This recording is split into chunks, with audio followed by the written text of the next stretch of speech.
各位朋友新年好，我係發仔，今日正係正月15元宵節，食完湯圓當然要玩返個經典節目猜燈謎啦。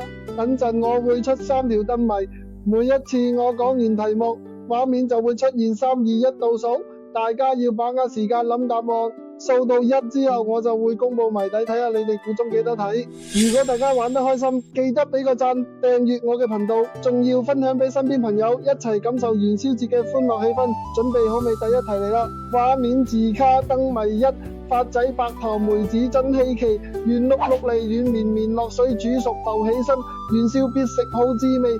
揸一種節日食品，畫面出現大字型倒數3、2、2、1、2、1、2、1。發仔答案就係湯圓，啱唔啱你嘅答案啦？畫面字卡燈謎2，發仔兩字母一樣長，酸甜苦辣佢先上，揸一種視況物件，畫面倒數3、2、1，1於發仔嗌筷子。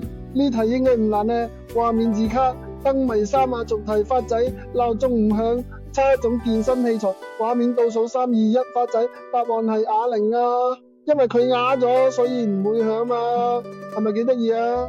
好啦，今日3條燈謎挑戰完結，你哋估中晒未？記得啦，元宵節除咗食湯圓、猜燈謎，最重要係一家人團團圓圓。如果大家中意呢個遊戲，記得讚好、訂閱、分享。